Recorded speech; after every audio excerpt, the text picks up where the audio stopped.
Hamdan syukran salaman salatan salaman ala Rasulullah asyhadu an la ilaha illallah wahdahu la syarika lah wa asyhadu anna Muhammadan abduhu wa rasuluh.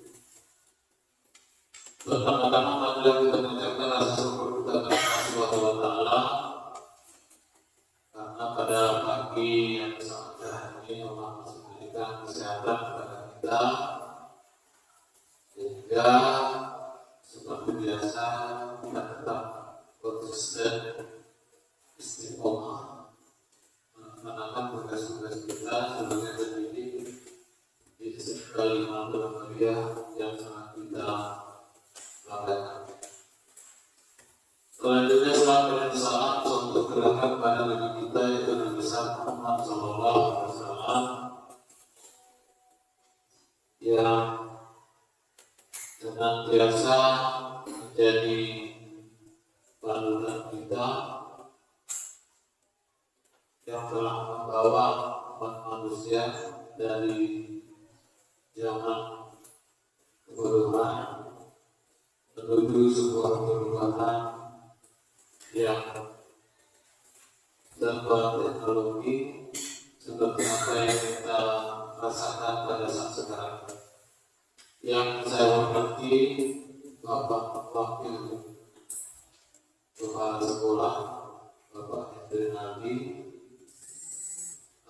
beliau alhamdulillah hari ini sebagai guru penggerak bersama dengan Pak Bandi dan Pak Bandi.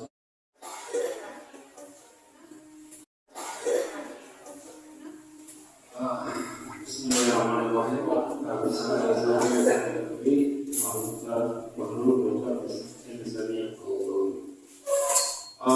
Langsung saja tanpa memperpanjang mukadimah, ya, yang saya hormati Bapak Kepala Sekolah Singkat Bima Mulia, yang saya hormati Bapak Ibu Dewan Guru Singkat Bima Mulia Staf Teknik. Baik Bapak Ibu, sebenarnya Pak, tadi rapat kita sudah dimulai apa belum ya? Jadi saya pun sebenarnya setelah ini Pak kita rapat. Jadi tadi mungkin kita ada miskomunikasi ya.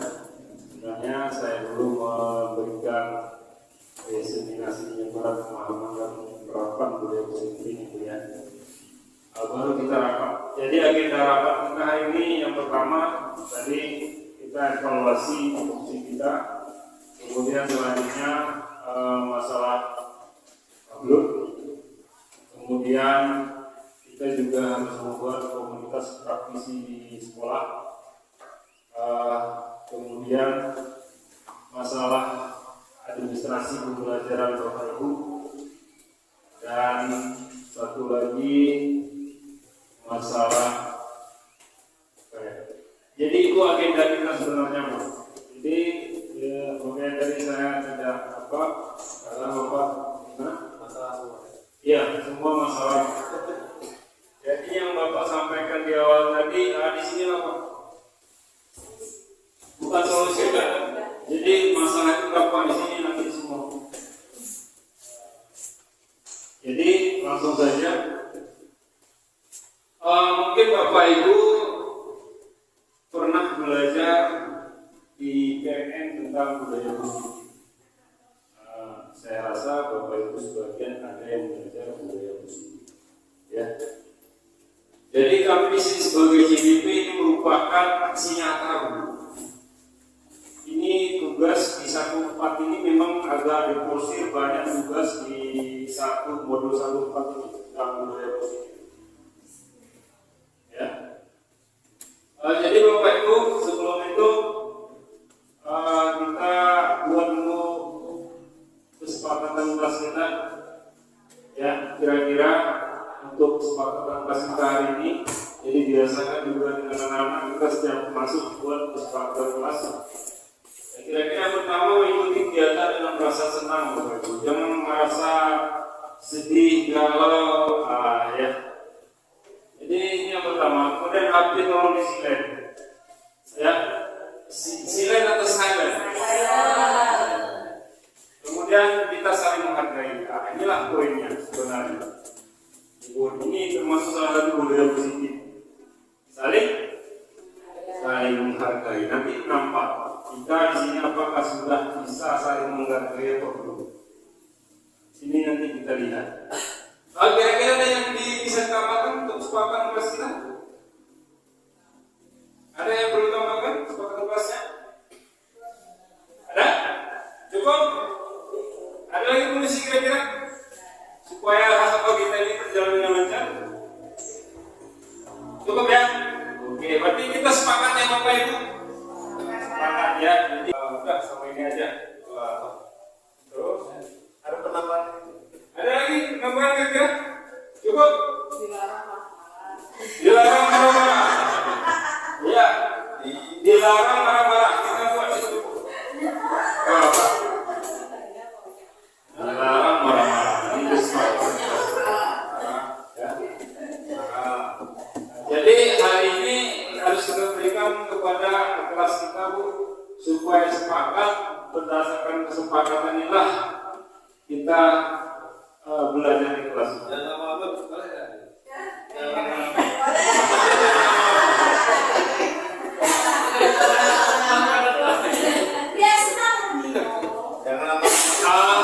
Kita mungkin saya izin minta waktu Bapak Ibu mungkin minimal 1 jam, maksimalnya tidak terbatas karena kita nanti ada diskusi juga di sini.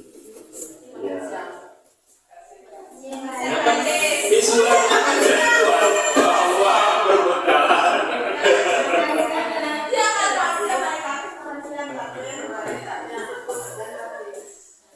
Saya gratis. Oh, boleh. Nanti bayar masing-masing di apa ya? Oke, kira-kira cukup? Ya, cukup ya nanti kesepakatan kelas. Sambil ini diskusi Senin bagaimana Pak? Bisa? Senin itu udah ada bukan? Cuma tadi saya bawa permen sama aqua Pak. Itu yang saya mau. Karena ini sekalian rapat. Karena ini bukan untuk saya Pak, tapi untuk kita semua. Ya. Untuk kita semua. Karena ini penting. Oke, Pak Airul, ini kita sudah sepakat semua. Silakan ke selanjutnya. Iya, di apa namanya? Boleh ya. Oke, coba dulu saya coba dulu. Oh iya. Terus ya, jadi Bapak Ibu sebelum kita mulai kita explaining dulu ya. Ayo silakan berdiri Bapak Ibu, kita explaining. Jadi explaining di sini saya mau tes dulu Bapak Ibu, kira-kira Pancasila apa enggak? Ya. Silakan berbaris Pak di sini Pak. Kita nanti berikutan ya. Kita mau tes ini. Kita mau profil belajar Pancasila. Kemudian setiap Senin kita upacara menyanyikan Garuda Pancasila. Ya. Jadi ya kita lihat Pak. Ini apa enggak ini Pancasila? Ya. Kemudian nanti diajak. Kita kira yang penting nanti kita berdiri dulu berbaris. Jadi Bapak Ibu di speaking ini kita itu melihat hafalan Bapak Ibu dan ingatan Bapak Ibu. Kemudian di sana nanti kita harus berkonsentrasi. Ya. Nanti aja punya dulu kita speaking dulu, biar apa? Biar fokus kita. Jadi seperti ini. Nanti dimulai dari 1 itu masing-masing Bapak Ibu menyebutkan 1 kata. Berapa? 1 kata. Bisa. Dari angka 1. Pancasila. 1. Lanjut. Ketuhanan. Lanjut. Ya. Bukan 2. Ketuhanan. Ya. Maha. Esa.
Ya.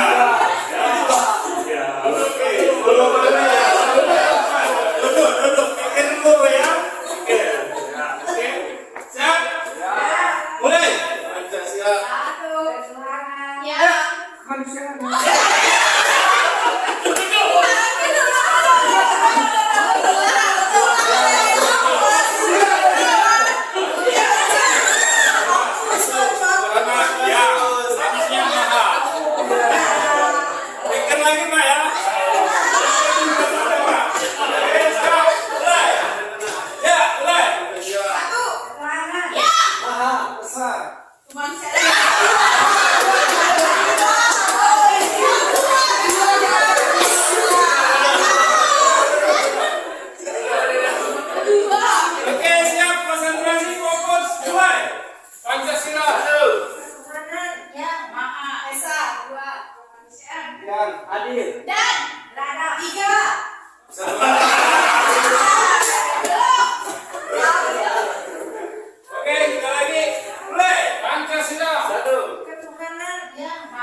Perubahan pada manusia.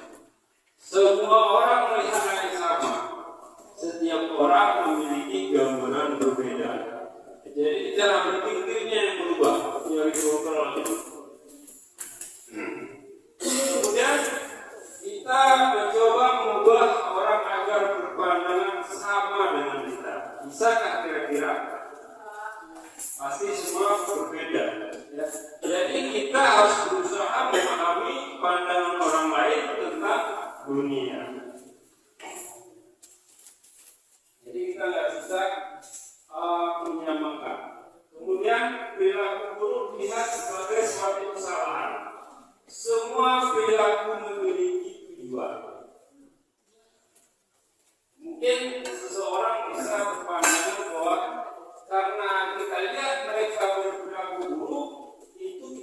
sebagai suatu kesalahan. Padahal tidak. Tetapi pendekatan teori kontrol mengatakan bahwa itu perilaku itu memiliki tujuan. Kalau nggak dilakukan pasti karena ada tujuan, ya. Jadi ini kita ubah pendekatan ini. Kemudian saya bisa mengontrol orang lain.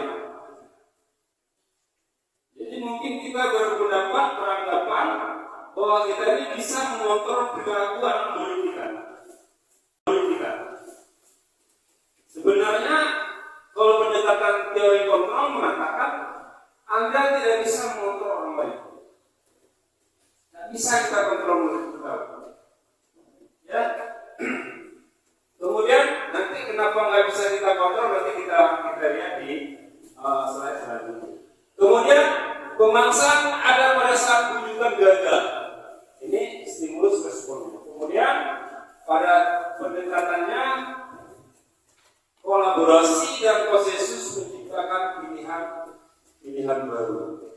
Ada pilihan-pilihan yang kita tawarkan. Kemudian model berpikir menang kalah. Kalau stimulus responnya. Kalau di teori kontrolnya model berpikir menang. Ini adalah pengubahan paradigma Bapak Ibu. Dari stimulus respon ke pendekatan teori kontrol. Oke? Selanjutnya disiplin positif. Nah, sebelum ke disiplin positif, kira-kira disiplin itu apa Bapak Ibu? Mana yang dikatakan disiplin? Apakah kita datang ke sekolah disiplin? Ya, disiplin. Salah satu. Apa sih makna disiplin itu sebenarnya? Menghargai waktu itu disiplin, Pak ya. Oke, kita lihat. Kalau ini semua kita sudah belajar dulu. Tetapi selama ini baru saya dapat bahwa disiplin itu suatu pembelajaran. Jadi menurut bahasa Latinnya disiplin, artinya belajar.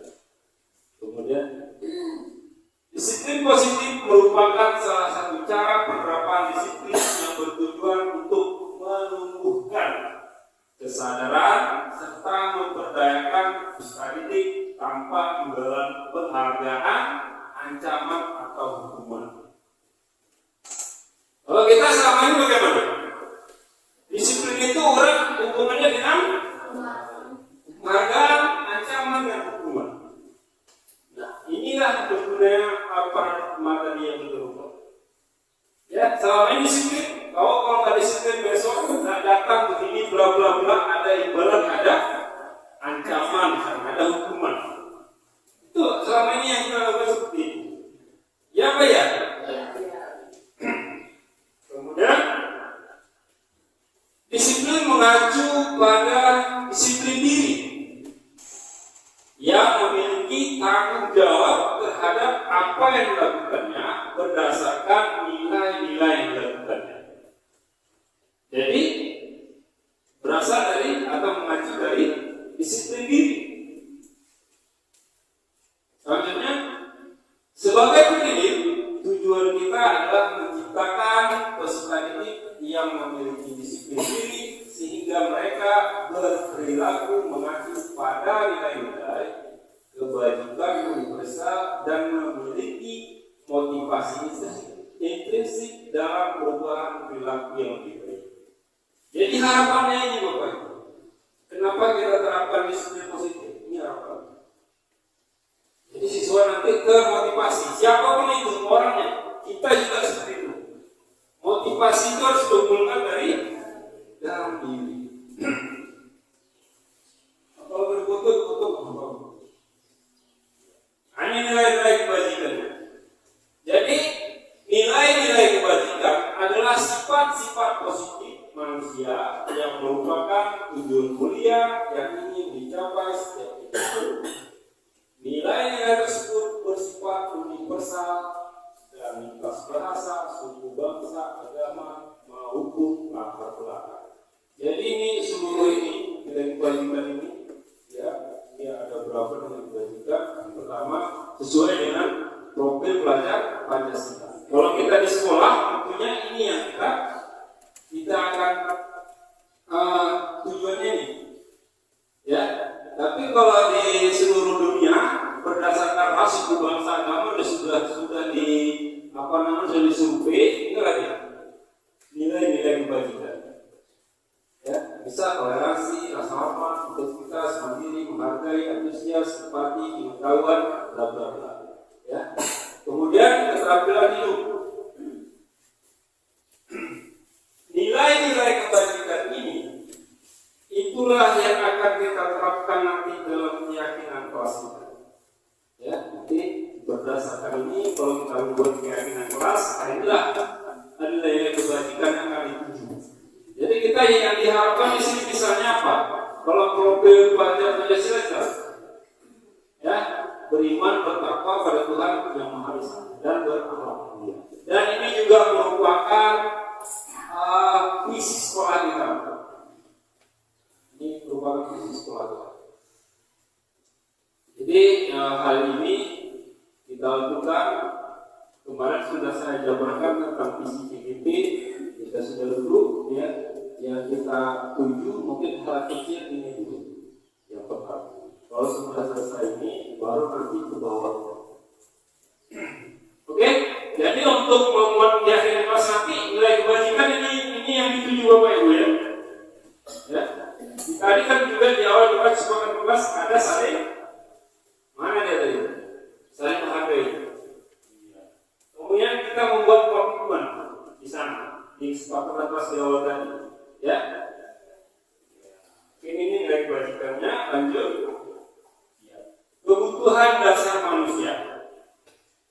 Kita tentunya mempunyai kebutuhan. Mana yang menjadi kebutuhan dasar kita? Anda makan. Itu kebutuhan apa kira-kira? Mencukupi apa? Primer, sekunder. Itu waktu kita belajar dulu, ya. Belajar apa itu? Ekonomi, ya. IPS. Jadi kita lihat apa itu kebutuhan dasar?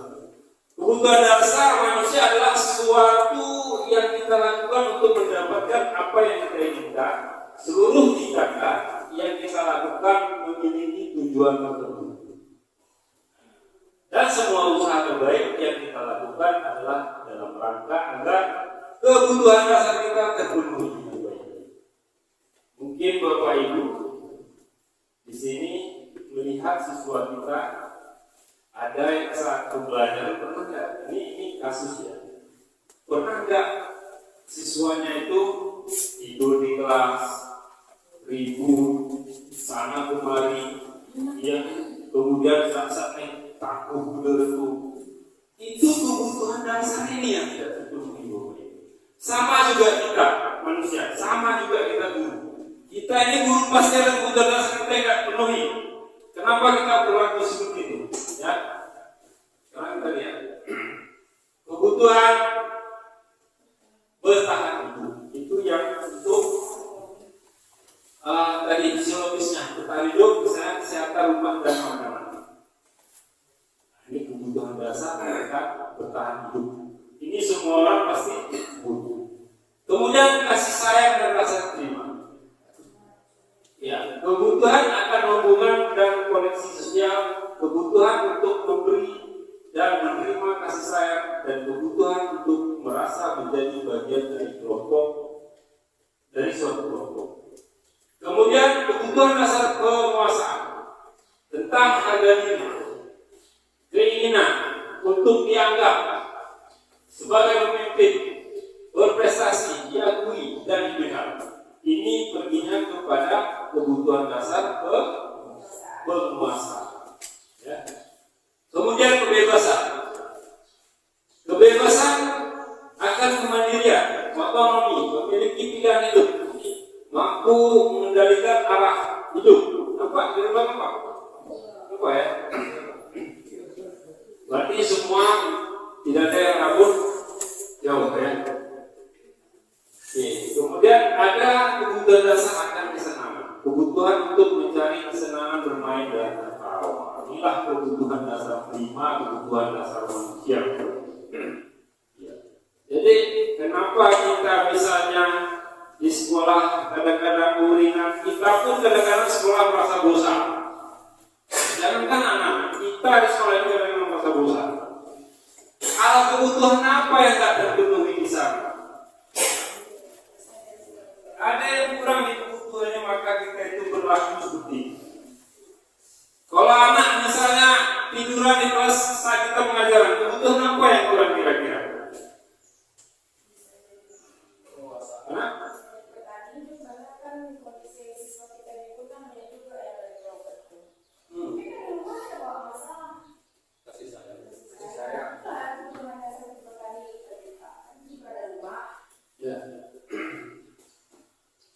Ya, yang lain kira-kira kenapa ini kasus, kenapa siswa kita tidur malas-malasan uring-uringan di dalam kelas ketika saat kita mengajar? Apa? Kebutuhan dasar apa yang tidak terpenuhi? Senang.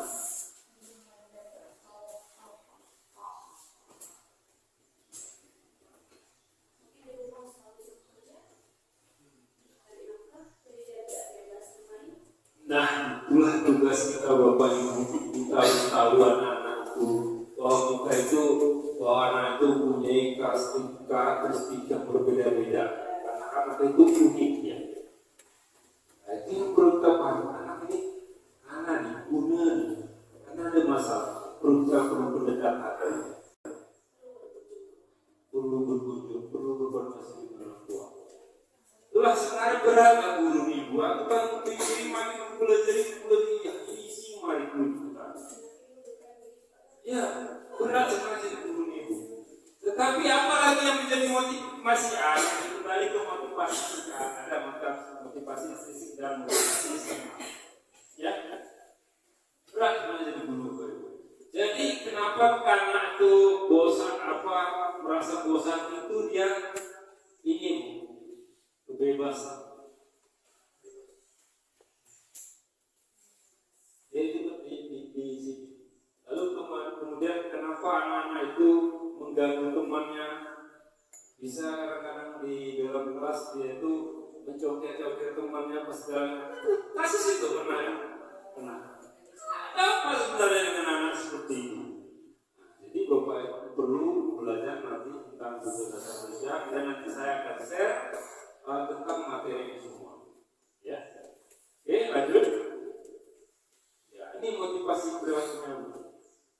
Yang esensi untuk menghindari ketidaknyamanan hukuman. Kemudian untuk mendapatkan imbalan penghargaan dari orang lain. Sedangkan motivasi fisiknya untuk menjadi orang yang mereka inginkan dan menghargai diri sendiri dengan nilai-nilai yang mereka percaya. Coba Bapak Ibu dimotivasi ini. Ibu kadang-kadang supaya tepat waktu jam lemari, kira-kira motivasinya apa? Absen kan? Berarti karena ketidaknyamanan atau menghindari ketidaknyamanan oleh kepala sekolah misalnya. Selalu bisa pola terlambat. Ya, jadi motivasi kita itu datang cepat waktu karena hukuman dan tidak nyaman apa? Kita itu merasa bersalah kepada kepala sekolah. Ya. Iyalah masih kan ujungnya kan kepala sekolah karena pernah ditegur oleh kepala sekolah sehingga kita termotivasi. Aku harus datang atau tidak aku didukung kan? Siswa itu juga seperti itu. Siswa kalau datang terlambat tahu enggak? Ya. Jadi siswa itu datang itu karena tidak nyaman karena merasa cukup, dia itu biasa cuma datang. Nah, tapi kita lihat nanti ada selanjutnya di hubungan bagaimana cara apanya. Kemudian mendapatkan imbalan dari orang lain. Jadi motivasi itu berdasarkan itu dari sisi. Kalau ada dulu barangnya, banyak, lalu dia mau. Tapi kalau nggak itu, makanya sampai gerakan dulu itu motivasi esensi dari luar, motivasi besar.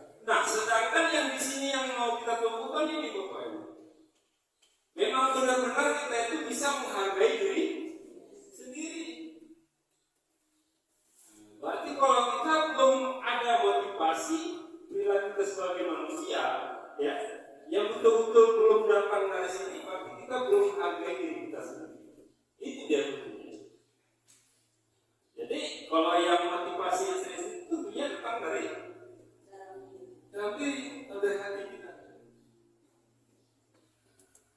Jadi inilah yang akan kita tumbuhkan nanti kepada murid-murid kita di sini. Ya, kita itu tidak lagi menghukum. Ya, terhukum. Tidak lagi menghukum. Tapi ini yang akan kita terapkan.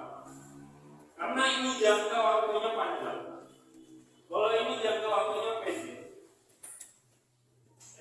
Jadi motivasinya yang kita tingkatkan misalnya sistem perankingan dulu. Jadi yang mana yang mendapat hukuman itu bukan yang juara 10-11, tetapi yang juara 2 ini yang mendapat hukumannya. Ya. Jadi sini udah Bapak Ibu ya. Jadi kita perlu menumbuhkan motivasi dari dalam diri untuk menghargai diri kita sendiri, bukan orang lain, menghargai diri kita sendiri. Dan lanjut, ini restitusi. Apa itu restitusi?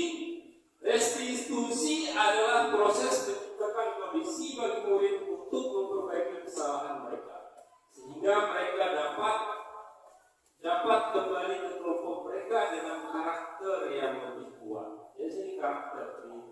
Jadi restitusi, pernah dengar bu? Restitusi pernah dengar?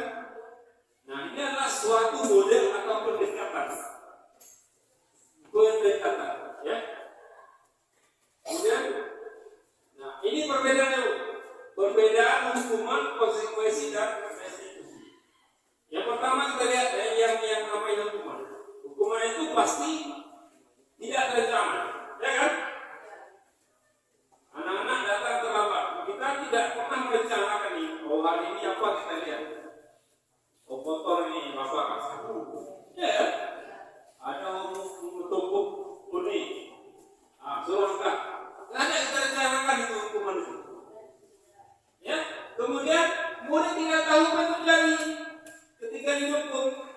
Mungkin bisa saja langsung bersihkan kamar mandi, ya kan? Hukuman. Jadi murid tidak tahu. Bersifat satu arah, hanya kita kepada murid. Kemudian bisa hukuman fisik dan psikis. Nanti ujungnya kalau dengan hukuman ini kalau dia terlambat, cepat dulu kan seperti itu. Oh terlambat cepat itu kan merusak fisik. Kemudian dalam di hukuman ini kita juga kepada murid kita dengan kata-kata, ya, kata-kata itu bisa menyakiti psikisnya. Inilah hukuman Bapak. Jadi kira-kira sampai sini dulu perlukah kita terapkan hukuman?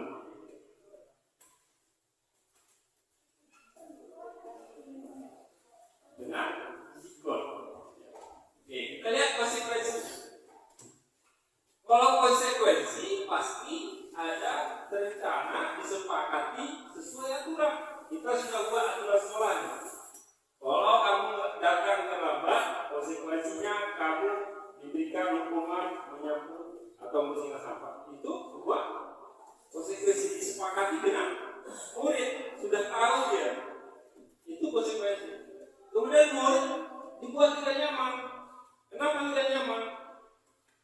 Ya, kalau aku terlambat, hukuman ini kalau dulu itu berat, tidak kemana-mana, segala macam.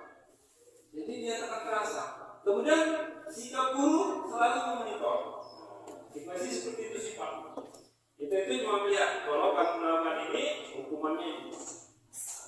Kemudian ini yang kita perlukan Bapak Ibu, restitusi. Menciptakan kondisi bagi murid untuk memperbaiki kesalahannya, supaya dia itu bisa memperbaiki kesalahannya. Itu tujuan restitusi. Kemudian kita itu berkolaborasi, mengajarkan murid untuk mencari solusi sendiri. Di video kami kemarin Bapak Ibu lihat di kasus itu Pak kemarin dari apa tujuannya? Itu salah satu mencari solusi. Itu nanti di segitiga diskusi terakhir. Ya, jadi ini perbedaan hukuman konstitusi dan restitusi. Ya, aja.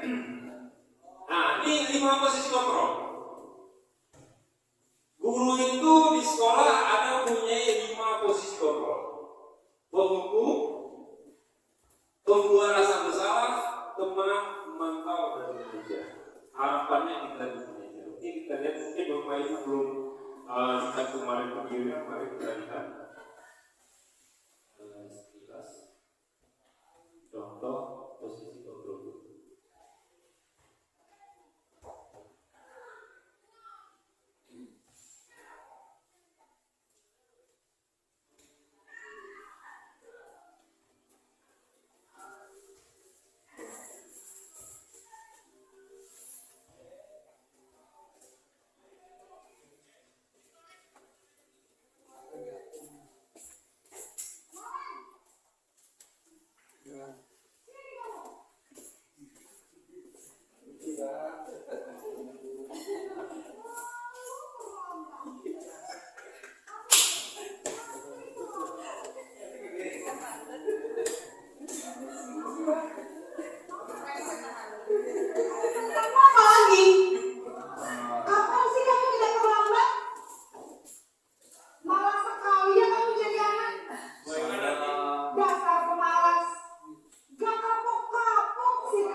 Posisi membuat rasa bersalah, berbicara dengan nada tenang.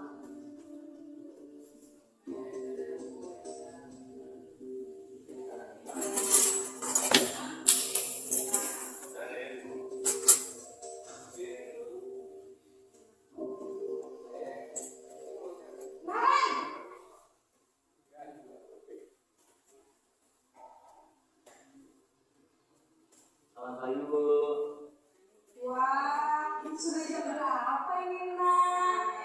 Ruangan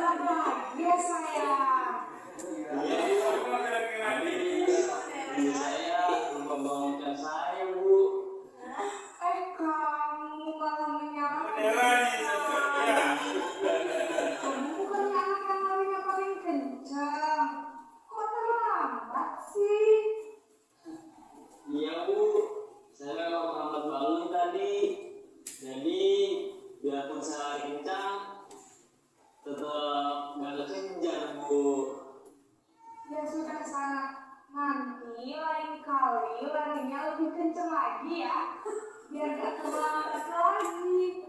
Bikin senang ibu demi ibu. Bisa kan? Bisa lah, Bu. Ya sudah, sana masuk kelas. Ibu beresin urusan absen kamu. Kamu ini ada-ada saja.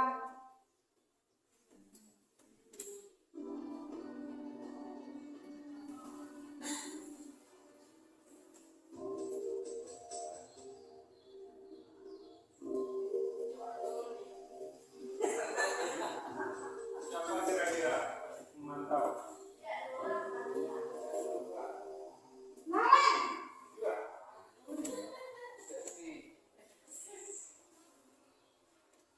Selamat pagi, Bu. Naren, apa peraturan sekolah kita tentang jam berapa kita harus masuk sekolah, nak? Kita harus di sekolah jam 7, Bu. Iya betul, sekarang sudah jam 7.20. Naren sudah tahu konsekuensinya jika terlambat hadir. Paham, Bu. Saya harus tinggal kelas pas jam istirahat selama 20 menit.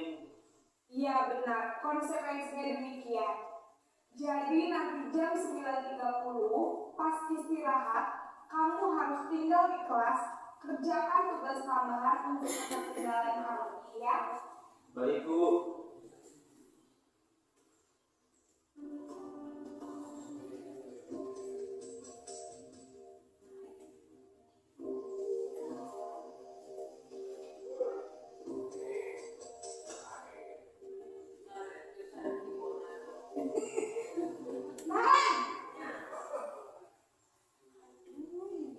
Jadi saatnya kita kasih turun orang. Pagi, Bu. Selamat pagi, Naren. Maaf, Bu. Saya terlambat. Iya, sekolah masuknya jam 7, sekarang sudah jam 7.20. Jadi sekarang bagaimana nih, Naren? Maaf, Bu. Saya lupa alarm saya semalam. Baiklah, menurut kamu, keyakinan sekolah yang mana yang perlu kamu tingkatkan? Menghargai diri sendiri dan Baru 12 kali. Sudah ini baru.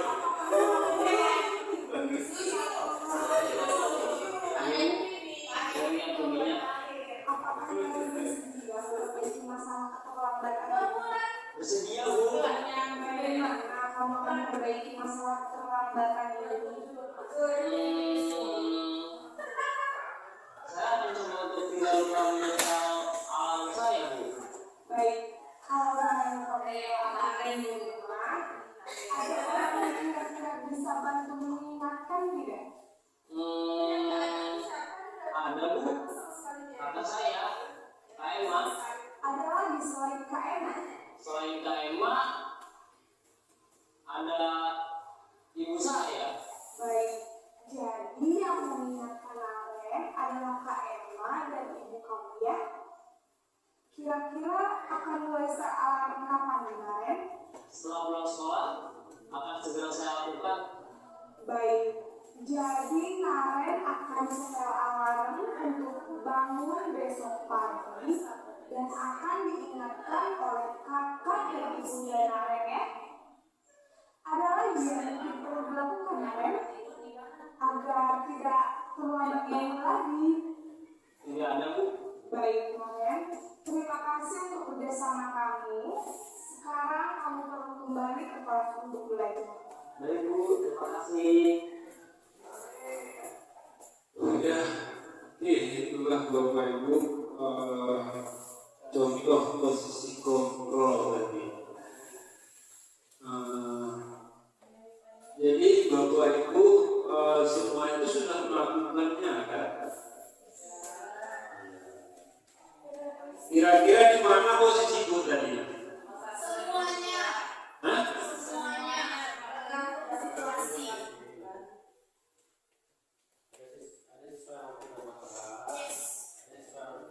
Iya. Situasi tadi kakak. Nah, inilah posisinya kontrol kita tadi.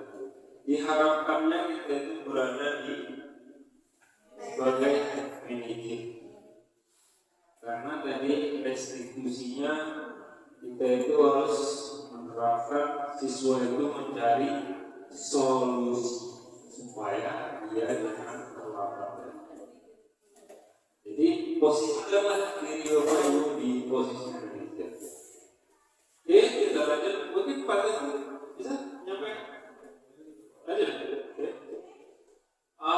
Selanjutnya keyakinan kelas. Mengapa keyakinan kelas atau sekolah? Kenapa bukan peraturan kelas saja atau sekolah saja? Yang ada ini kita kan punya peraturan. Nah, kalau sekarang kita ubah menjadi keyakinan kelas. Karena keyakinan kelas ini tadilah yang menjadi nilai itu kebajikan tadi yang supaya nanti dia efeknya itu jangka panjang. Itu harapannya. Kenapa kita kita lihat bahasa. Oke, Bapak Ibu coba jawab pertanyaan ini dulu. Yang pertama, mengapa kita memiliki peraturan tentang penggunaan helm pada saat mengendarai kendaraan pribadi? Supaya apa? Keselamatan. Ini apa? Peraturan. Yang peraturan. Kemudian yang kedua, mengapa kita memiliki peraturan tentang penggunaan masker dan mencuci tangan setiap saat?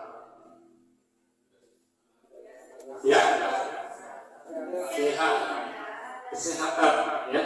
Oke, jawaban Bapak Ibu kita lihat adalah untuk keselamatan. Betul.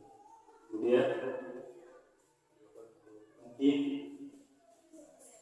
keselamatan juga. Ini kesehatan dan keselamatan inilah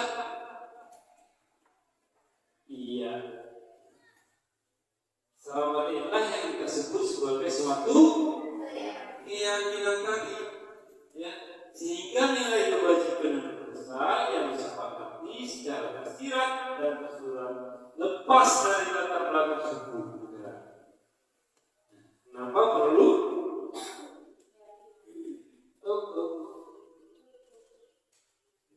depan itu makanya?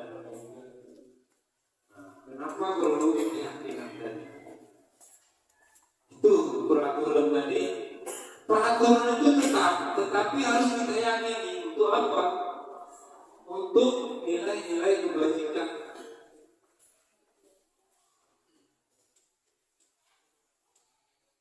Jadi itu perlunya kita buat keyakinan kelas.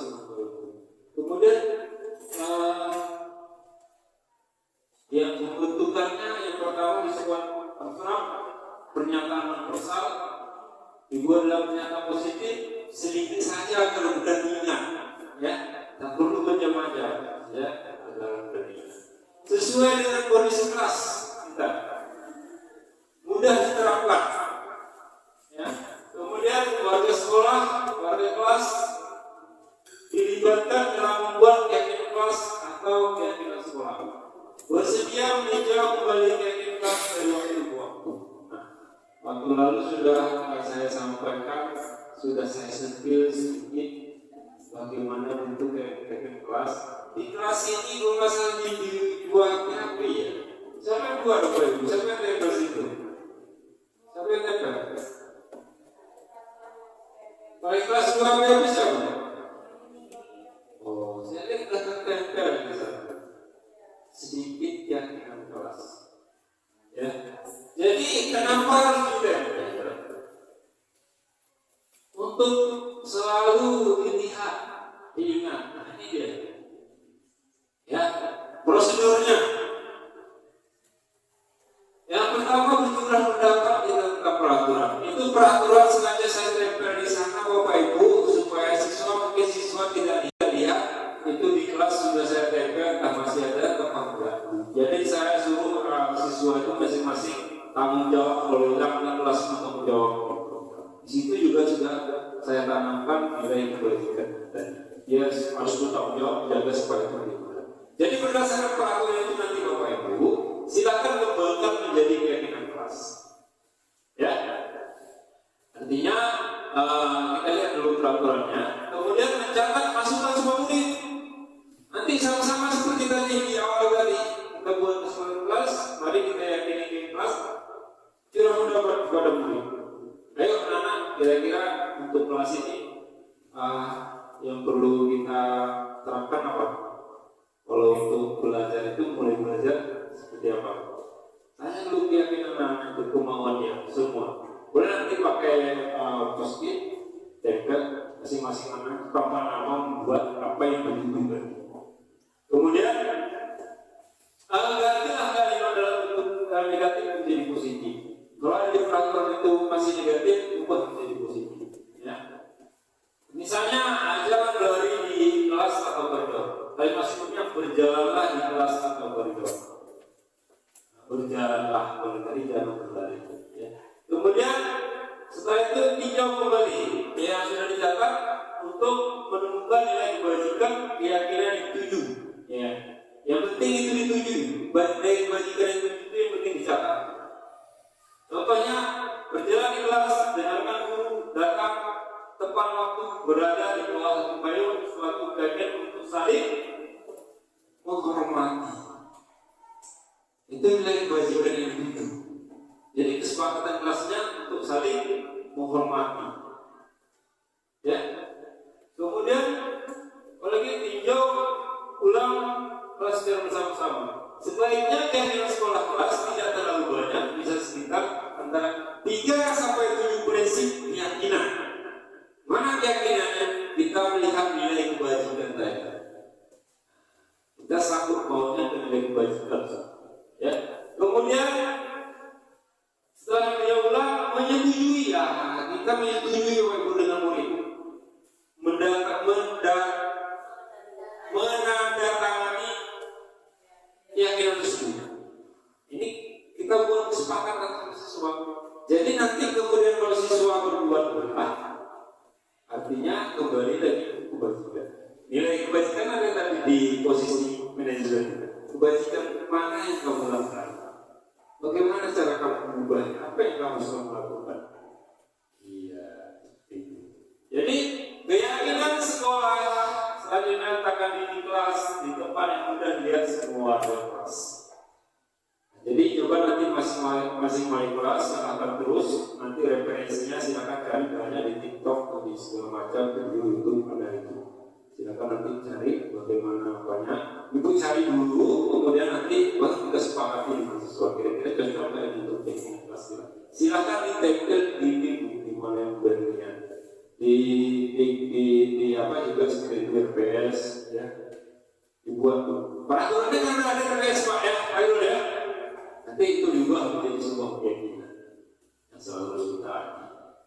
Oke lanjut. Contoh keyakinan kelas. Saya keyakinan 1 setiap anggota kita perlu belajar. Nah ini contoh-contoh seperti ini ada di YouTube di apa? Silakan nanti apa yang searching aja ya. Selalu bersikap positif, menjadi terbaik.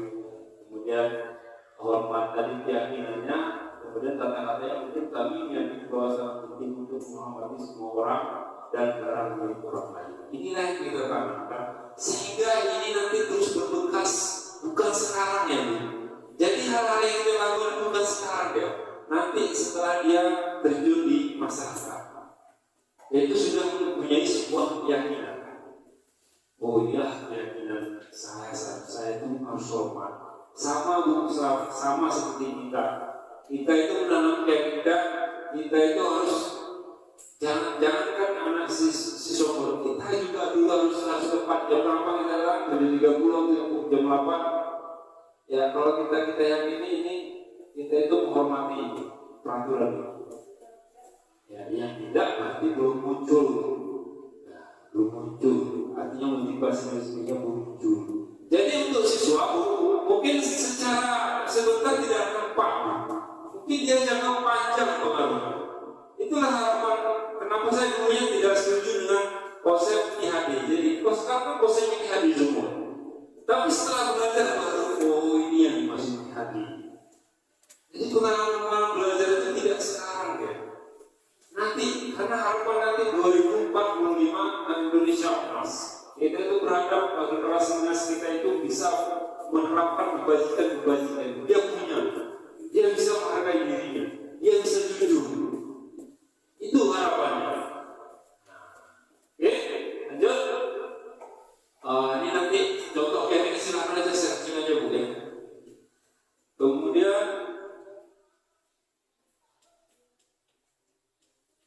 iya, ini yang ketiga ini yang terakhir Bapak Ibu. Mari sama-sama kita apa? Kita lihat dulu fokusan kemarin. Atau kita screening dulu. Kira-kira screening lagi. Screening ya. Oke, kita screening dulu. Screening bentar cuma ini 3. Atau kita lanjut aja screening dulu. Lanjut aja ya. Nah, ini termasuk kesepakatan kelas ya. Jangan kita paksakan komentar. Jadi segitiga itu adalah suatu proses dialog yang dijalankan guru atau orang tua agar dapat menghasilkan murid yang mandiri dan bertanggung jawab. Ini harapan segitiga itu. Jadi yang dicontoh tadi, yang pola manajer tadi sudah menerapkan segitiga itu. Dan kita lihat. Ya, ini tahapan yang pertama menstabilkan identitas. Kemudian kedua, validasi tindakan yang salah. 3, menanyakan keyakinan. Inilah segitiga institusi yang kita terapkan dalam menghadapi kasus-kasus siswa. Ya, mungkin ini bu apa sudah apa ya Bu Rusia? Sudah paham tadi. Kemudian ya, pada tahap menstabilkan identitas kita itu prinsipnya itu adalah kesalahan adalah bagian dari proses pembelajaran. Jadi dengan adanya kesalahan itu ada proses pembelajaran. Pada tahap menstabilkan identitas yang pertama berbuat salah itu wajar. Ini contoh kata-kata. Tidak ada manusia yang sempurna. Ibu bapak juga telah pernah melakukan hal seperti itu. Ibu bapak tidak mencari siapa benar, siapa salah, tapi ibu bapak ingin mencari solusi dari permasalahan. Kamu berhak merasa begitu. Jadi ketika anak-anak melakukan kesalahan, kita stabilkan dulu identitasnya. Ya, kalau dia salah, ya kira-kiranya perkataan kita tidak ada manusia yang sempurna. Ini salah satu tahap menstabilkan identitas. Kemudian selanjutnya,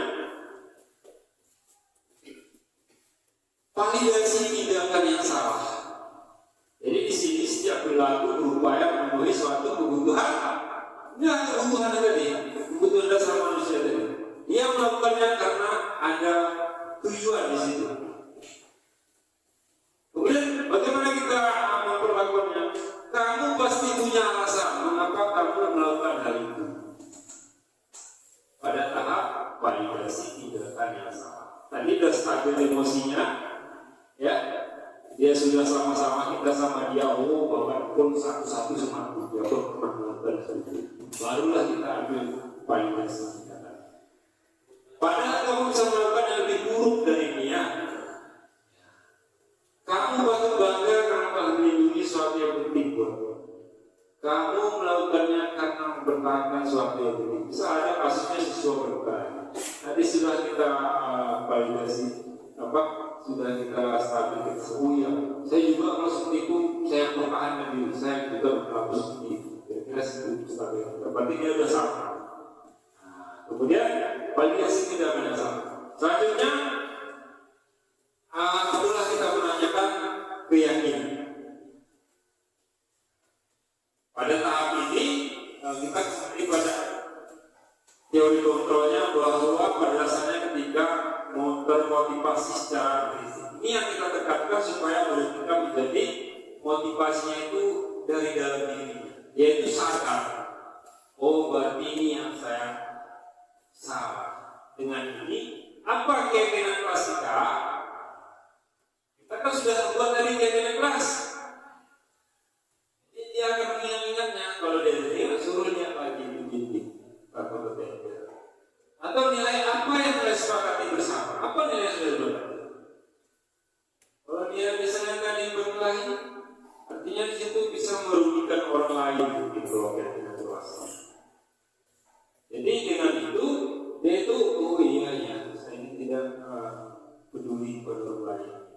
atau saya sudah merugikan orang lain. Kemudian seperti apa gambaran sebuah kelas yang diredokan? Ini contoh-contohnya. Jadi kita seharusnya seperti apa sih kemauan kamu? Maunya gimana? Kemudian kamu ingin menjadi seorang apa? Barulah dia dari situ berproses berpikir. Dengan keyakinan kelas tadi, mungkin saya akan menjadi seorang yang bisa menghargai diri sendiri dan orang lain. Inilah segitiga diskusi. Yang pertama tadi kita stabilkan identitasnya, pada tidak bersalah, kemudian menanam keyakinannya. Ini terhadap kasus-kasus ini sudah saya buat di video panjang kemarin juga itu juga menjadi aksi nyata bagi harus berbuat. Jadi selanjutnya sedang penutup. Dalam penerapan program disiplin positif, hendaknya guru memiliki standar kepribadian, standar profesional, standar sosial yang baik, di mana guru mampu merefleksikan dirinya dalam posisi kontrol saat ini. Bagaimana perjalanan dirinya menjadi AMO atau posisi kontrol dirinya, yang menuntun murid-muridnya menjadi insan yang mandiri, merdeka, dan bertanggung jawab. Ini adalah standar nasional pendidikan. Jadi kita tanya dulu, pribadi kita macam mana, profesional kita bagaimana, kemudian sosial kita gimana, barulah bisa berjalan. Tapi kalau kita juga misalnya mau menerapkan disiplin positif ini, tapi kalau kita juga belum bisa menghargai diri kita sendiri aja dulu, mana yang menghargai diri sendiri? Mana yang Bapak Ibu menghargai orang lain? Saya sudah buat jadwal roster tiket ini capek-capek saya ajak. Tetapi Bapak Ibu tidak mau mengikutinya. Berarti Bapak Ibu belum menghargai orang lain. Ini salah satunya. Ya. Kemudian setelah sudah membuat peraturan masuk seperti ini, tupoksinya sudah ada, tupoksi masing-masing sudah dibuat, ya. Kemudian Bapak Ibu tidak melakukan. Itu berarti di mana yang dulu pribadiannya ada, profesionalnya atau sosialnya, semuanya. Nah, kalau kita sendiri belum bagaimana kita menerapkannya kepada anak, rasa peduli kita coba rasa peduli kita, peduli kepada kita. Tugas kita aja kita nggak peduli. Bagaimana mau kita menerapkan peduli? Itulah kira-kira bahwa untuk menerapkan standar nasional pendidikan kita itu harus mempunyai dulu pribadian, profesional dan sosial kita itu menjadi lebih baik. Kalau kamu sampai apapun nggak bisa mau kemana pun peraturannya tetap semuanya. Karena usul jadi intinya bagi saya di sini Bapak Ibu, kita itu yang pertama bisa saling menghargai. Itu yang pertama. Kemudian peduli terhadap sesama, peduli terhadap lingkungan, peduli kepada teman, peduli kepada murid. Ya, itu aja. Kalau sudah menghargai, peduli, sudah cukup untuk semua mengkoordinasi. Kemudian selanjutnya, iya. Jadi Bapak Ibu, guru harus belajar walaupun sudah. Jadi masalahnya kita guru yang mengajar, kita belajar salah Bapak Ibu. Makin belajar salahnya gede. Contoh kenapa kita malas masuk ke kelas salah satunya. Karena adalah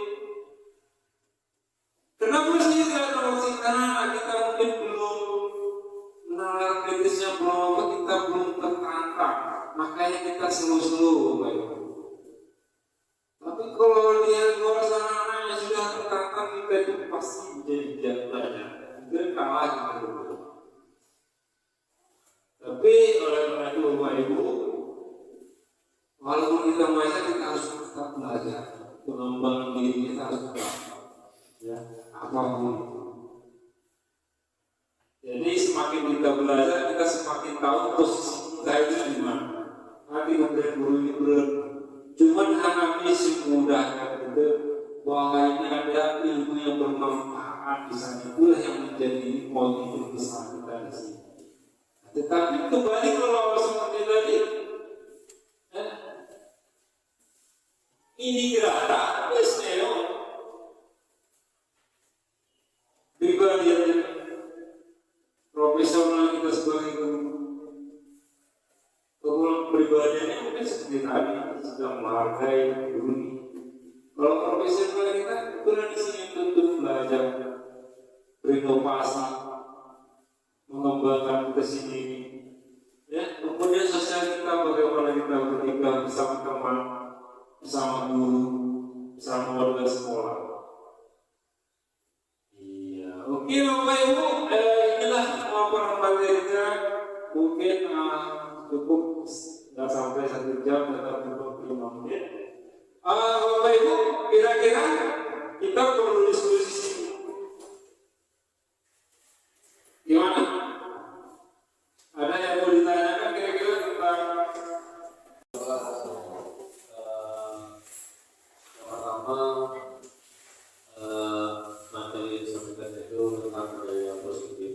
Tapi kita menanamkan budaya positif di sekolah kita. Yang tadi adalah kita untuk menentukan budaya positif, kita tidak harus di sekolah kita berarti tidak boleh menjadi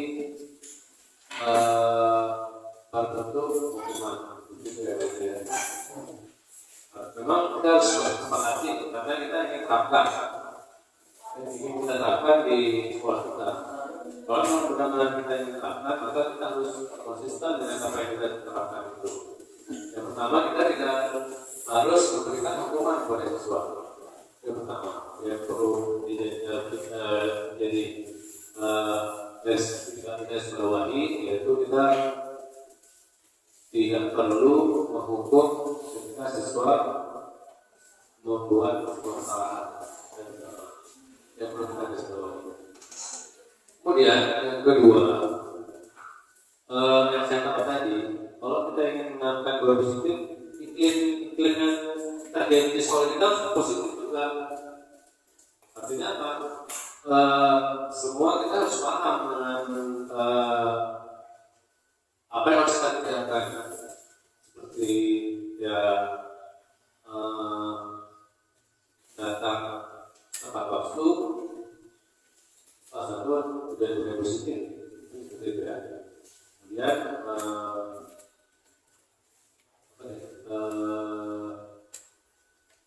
menghargai dan cinta lingkungan dan seterusnya. Yang kedua, ini iklim yang harus kita tanamkan di sini adalah iklim berdiversitas juga. Nah, berarti untuk mencapai iklim berdiversitas, kita harus membuat visi misi sekolah. Artinya itu tidak bisa dicapai di dalam kelas saja. Kita harus secara umum kita buat. Artinya visi misi sekolah kita juga harus kita buat iklim berdiversitas di visi misi kita juga. Jadi nanti itu akan terpilih. Kemudian yang ketiga, yang saya tangkap dari penjelasan barusan,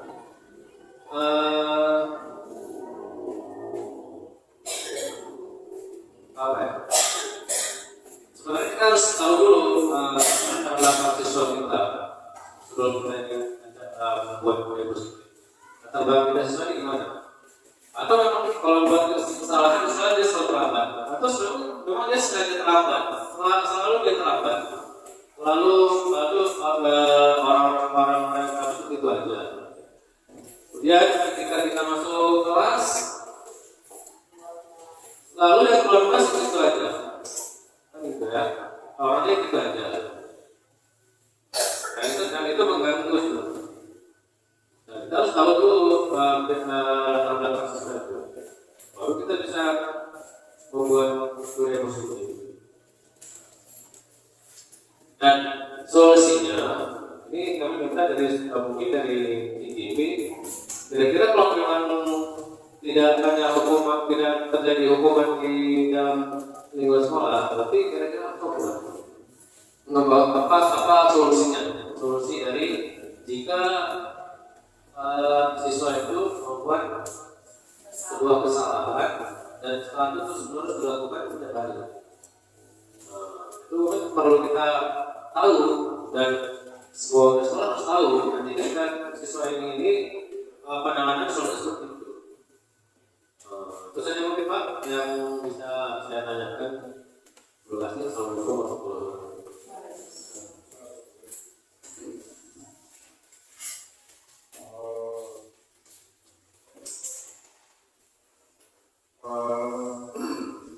Terima kasih tadi ya.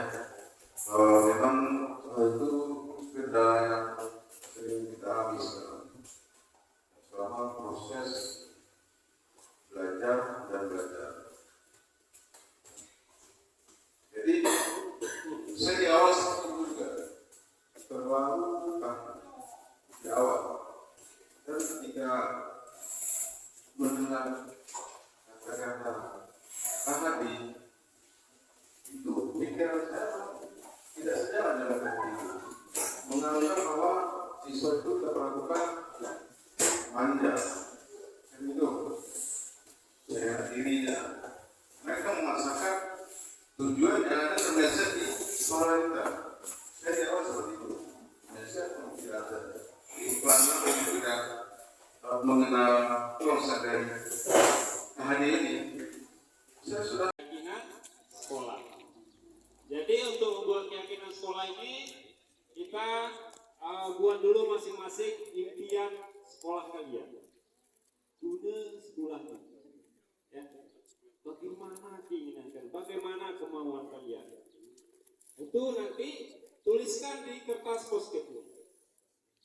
Ya, minimal impiannya itu untuk sekolah ini 3. Dan setelah nanti kalian buat impian ini, kalian tempelkan di papan tulis ini, ya. Sini ada siswa. Tempelkan ini, nampak kan? Tempelkan kemari masing-masing. Paham? Ya. Setelah itu selesai, baru kedua nanti kita buat kesepakatannya berdasarkan impian ini tadi. Udah, kalian buat lagi kesepakatan sekolah ini, tempel kepada kesepakatan sekolah. Jelas? Jelas? Iya. Nanti setelah selesai, kita umumkan atau 2 kita bacakan, ya. Kalau sama nanti apanya kita samakan, ya. Begitu juga dengan guru. Pak, bisa kita mulai? Oke, ini kertasnya Bapak bagikan yang pink ini untuk kelas 2, ya. Yang kuning ini untuk kelas 1, ya. Oke, ya Bu, kalau dibagikan Bu. Satu-satu. Nanti ini ada lengketnya, lengketkan nanti di papan tulis. Ya, perbahayaan juga itu. Ya. Itu terusnya aku sebagai berako.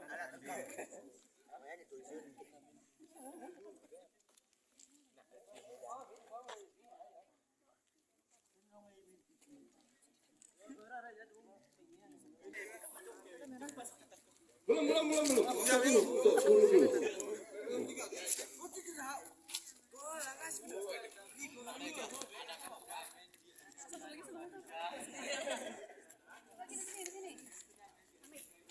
Ya, silakan Pak. Tempelkan Pak.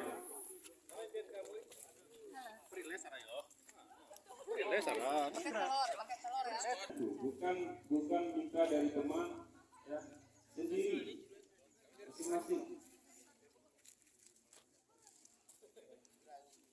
Oke, udah. Untuk lubang gurunya udah Pak. Bentar, kita tunggu. Oke, untuk siswa yang perempuan udah. Kalau mau udah, silakan yang cewek dulu. Ya. Ya, silakan yang cewek. Tempelkan di papan tulis.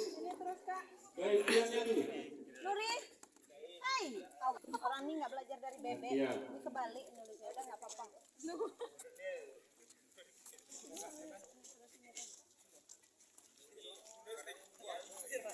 Sini aja. aja. Enggak nampak nanti Bapak.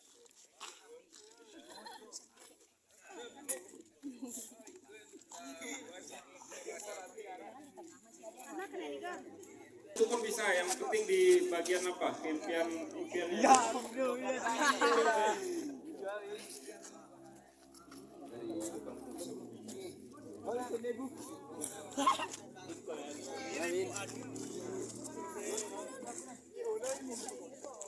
Oke, kelas 2 sekarang silakan kelas 1.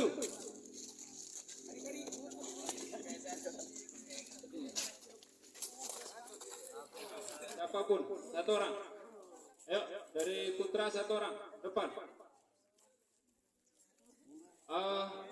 Gusem, ke depan.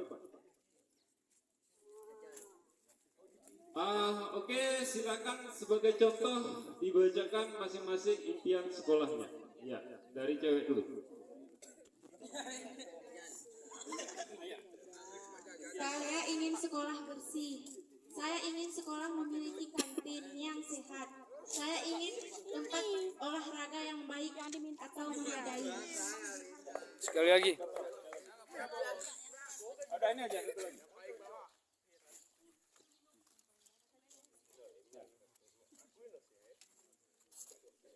Hadir ke sekolah tepat waktu, tidak bolos, mengerjakan sholat berjamaah, masuk kelas tepat waktu, diperbolehkan membawa HP agar dapat mempromosikan sekolah ini dengan foto atau video yang positif. Udah, yang dua lagi yang cowok.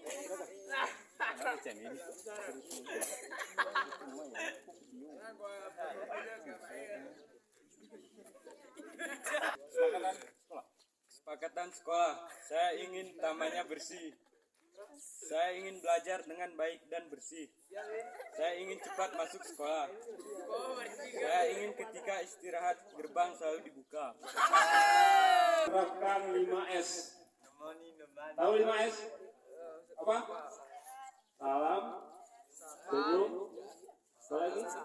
Sapa, sholat, apa? Santun, ya. Itu menerapkan. Guru datang tepat waktu. Ya. Bagi guru yang sering telat, mohon diberikan sanksi. Jangan anak guru saja yang diberi sanksi. Itu kesepakatan.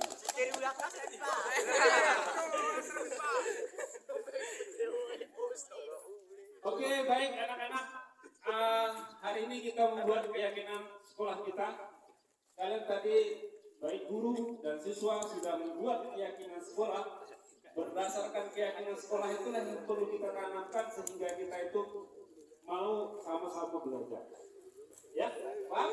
Kalian tadi sudah buatkan impian, tapi impian di sini tadi ada yang sama, ya? Itu akan kelompok-kelompokkan, misalnya apa tadi? Buat bengkel atau fasilitas olahraga itu akan kelompok-kelompokkan. Jadi ini sudah ada semua. Berdasarkan data ini nanti akan Bapak susun sebuah keyakinan untuk sekolah kita. Keyakinan ini nanti masing-masing kita buat dengan poster, kita tempel di dinding-dinding sekolah kita. Jelas? Ya. Mudah-mudahan dengan keyakinan ini kita sama-sama berubah baik guru dan siswa.